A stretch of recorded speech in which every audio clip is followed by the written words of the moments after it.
5pmnation.com. Previously on Angry Drunk Tales. Hello, Edgar. Thought I'd bring a little something to brighten up your room. So you decided to take the easy way out, did you? Be angry. I'm disappointed in you. I thought you were more intelligent than that. You're not a human being. You're scum! Edgar, I know how you feel, but it's not going to change the way things are. Me write angry emails. Now, don't make it hard on yourself. I'm really a nice fella when I get what I want.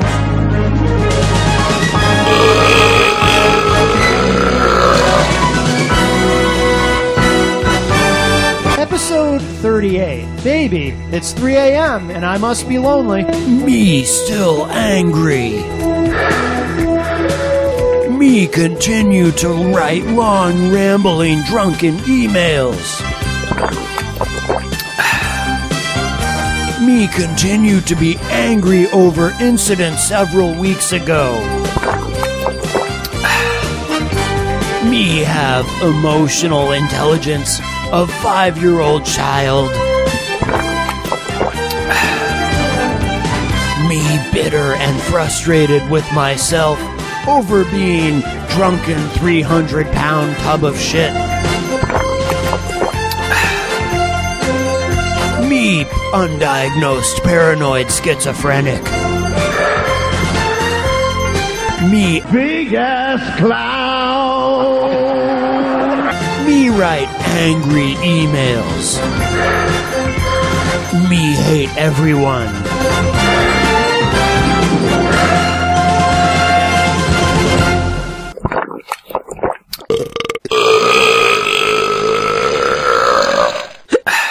Welcome to episode 38 of Angry Drunk Tales. I am Matt Connerton. And I'm Jen Coffey.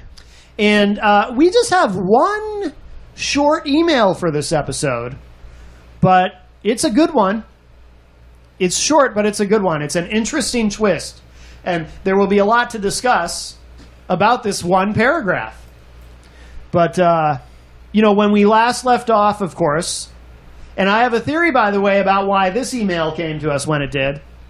When we last left off, he had sent an email that was not attacking anyone, well, anyone other than Donald Trump, but he sent an email to his little peer group, including me, a couple of emails, actually, that were strictly political.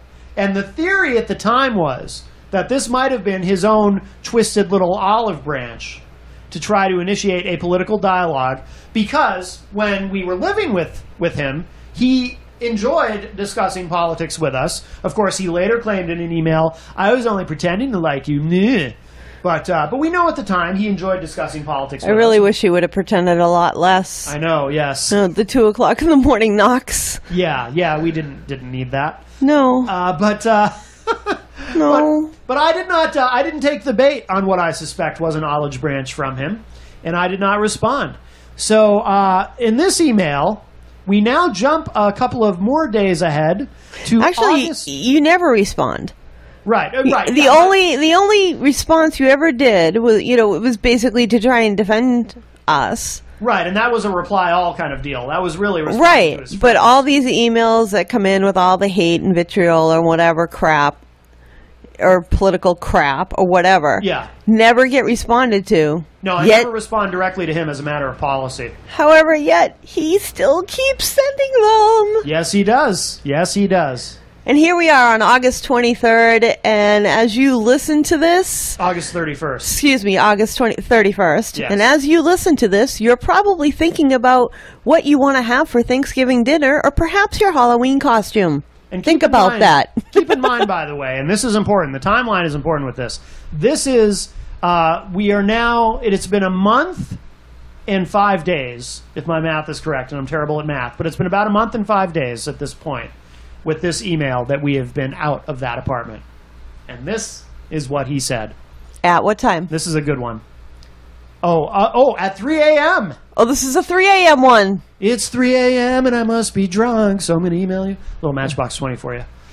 I'm a regular Weird Al Yankovic with the song parodies. Anyway, today, something very small disappeared from this house. And I know my new roommate didn't take it. So basically, I am forced into buying new locks once again tomorrow.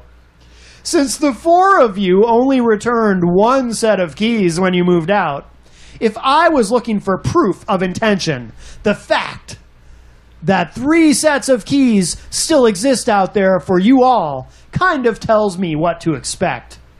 I have told you over and over again to return your fucking keys, by the way, and not one of you has. So tomorrow, I have to change my locks again, because I know for a fact one of you was in my fucking house today.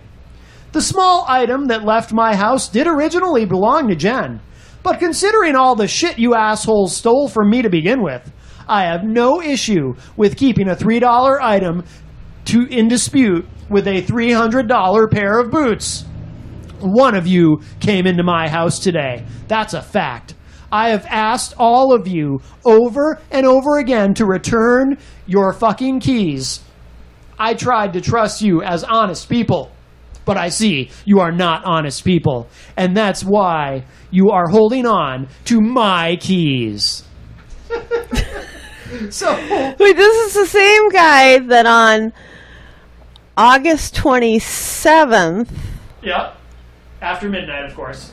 Oh, no, wait, July 27th. Right. July 27th sent us an email telling us he was illegally changing the locks. Yep. So we were all, screw it, and threw away the freaking keys. Right. But here in this email, he's saying, I have to change the locks again? Well, that doesn't even make sense if you think about it. So if he did change the locks before, now he has to change them again? We didn't even have keys to the current locks if he had already changed them, and now he's changing them again. So it doesn't even make any sense. It makes no logical sense. The only thing that comes to mind, I was very meticulous when we vacated. As a matter of fact, I actually have pictures of the bathroom, the kitchen, the 2 living rooms, and our bedroom, and how they were left, and so forth. And the one thing I did leave behind, I absolutely fucking hated. Yeah. And left behind on purpose. And that was the little angel soap dish in the bathroom. I hope you enjoyed it. Big ass clown.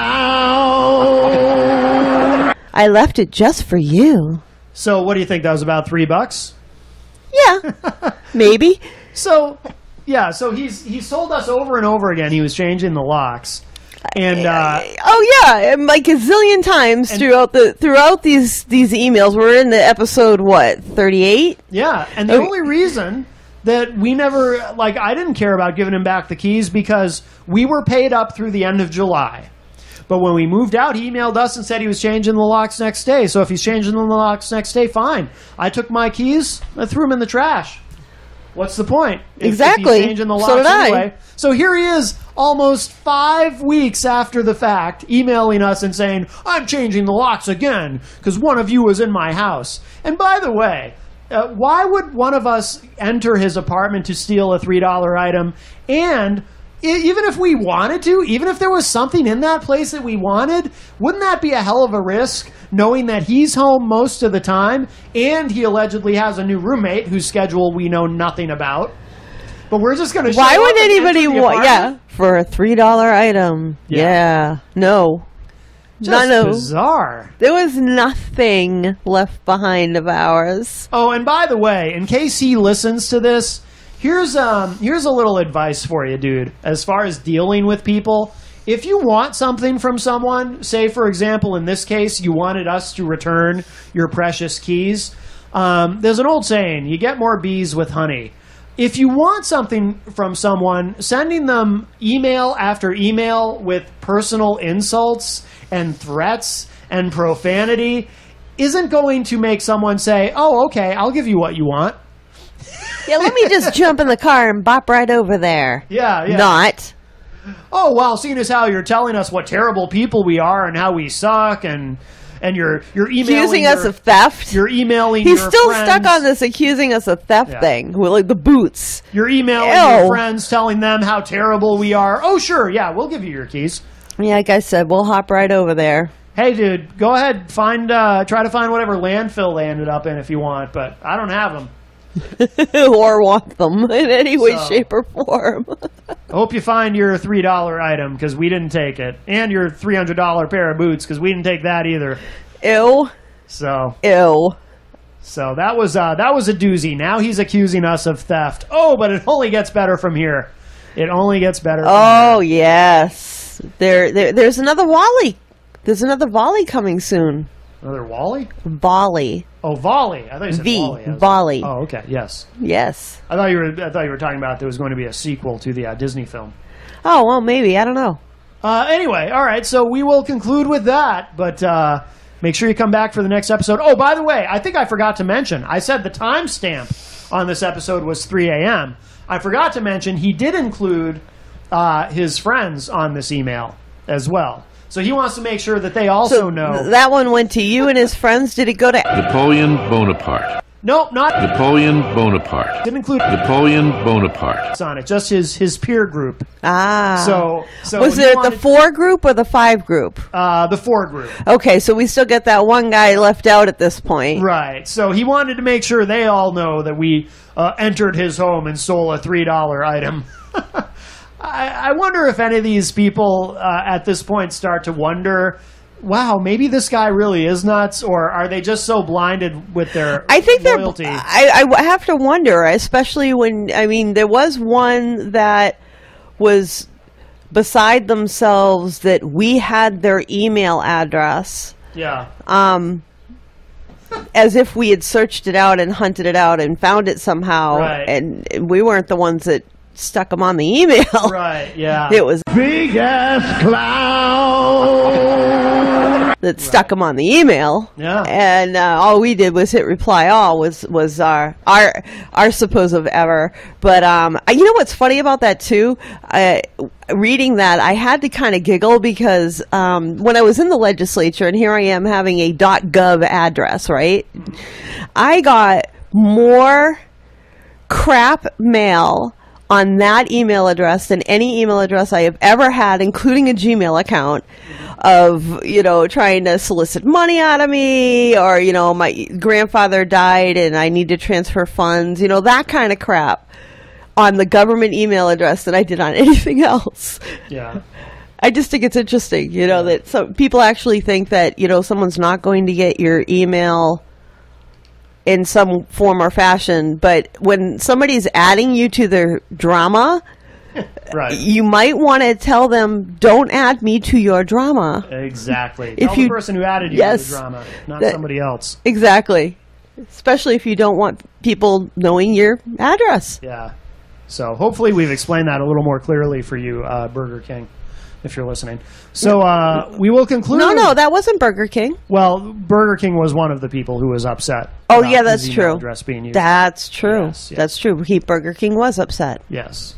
So we will conclude episode 38 with that.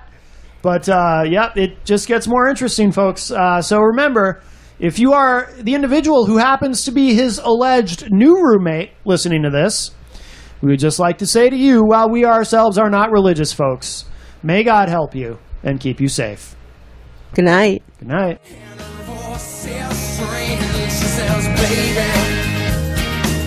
It's 3 a.m., I must be lonely. She says, baby, well, I can't help but be scared of it all sometimes. And the rain's gonna wash away, I believe it.